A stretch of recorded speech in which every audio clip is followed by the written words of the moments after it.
Hello friends, welcome back to Priya Vijay Kitchen. நான் பிரியா பேசுறேன். இன்னைக்கு ஒரு ஹெல்த்தியான இம்யூனிட்டி பூஸ்டிங் ட்ரிங்க் தான் பார்க்க போறோம்.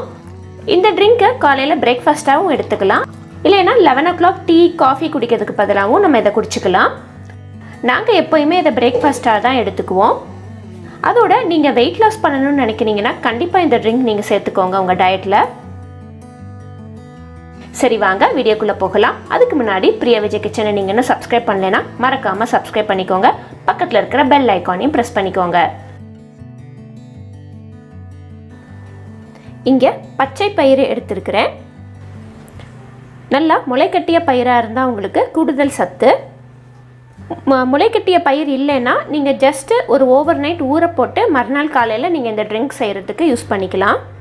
இது வந்து 2 நாள் முளை கட்டிய பயிறு. இது இன்னும் ஒரு நாள் இருந்தால் உங்களுக்கு இந்த முளை வந்து இன்னும் கொஞ்சம் பெருசாக வரும். இதை வச்சு இன்றைக்கி நான் 2 ரெசிபி பண்ண போகிறேன். ஒன்று வந்து இந்த ஹெல்த் ட்ரிங்க்கு, இன்னொன்று வந்து சப்பாத்திக்கு சைட் டிஷ்ஷு. இன்றைக்கி ஃபஸ்ட்டு நம்ம இதை பார்த்துடலாம். இப்போ நம்ம பண்ண ஆரம்பிச்சிடலாம். இப்போது இந்த முளை கட்டின பச்சை பயிர்லேருந்து ஒரு 1/2 கப் நம்ம எடுத்துக்கலாம்.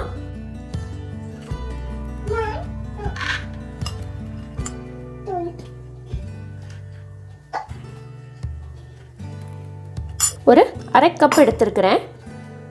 ஒரு மிக்ஸி ஜார் எடுத்துக்கலாம். இதில் இந்த முளை கட்டின இந்த பச்சை பயிரை சேர்த்துடலாம். இது கூடவே ஒரு 1 இன்ச் அளவுக்கு இஞ்சி, அப்புறம் ஒரு 3 டேபிள் ஸ்பூன் சர்க்கரை,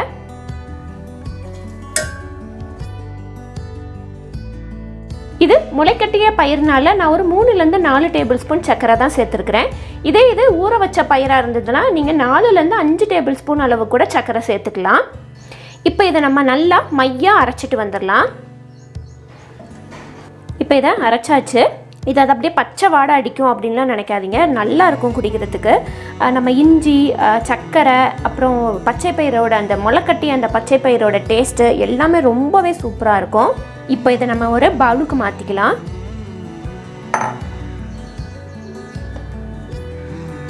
இது கூடவே நல்லா தாராளமாக தண்ணி சேர்த்துக்கலாம். ஒரு 2 டம்ளர் அளவுக்கு நம்ம சேர்த்துக்கலாம். அவ்வளோதான், ஒரு ஹெல்த்தியான ட்ரிங்க் ரெடி. இந்த ரெசிபி உங்கள் வீட்டை ட்ரை பண்ணி பாருங்கள். ட்ரை பண்ணி பார்த்துட்டு உங்களோட வேல்யூபிள் கமெண்ட்ஸை கீழே கமெண்ட் செக்ஷனில் மென்ஷன் பண்ணுங்கள். இந்த ரெசிபி வீடியோ உங்களுக்கு பிடிச்சிருந்துச்சுன்னா உங்கள் ஃப்ரெண்ட்ஸோட ஃபேமிலியோட ஷேர் பண்ணுங்கள். தேங்க்யூ. தேங்க்ஸ் ஃபார் வாட்சிங்.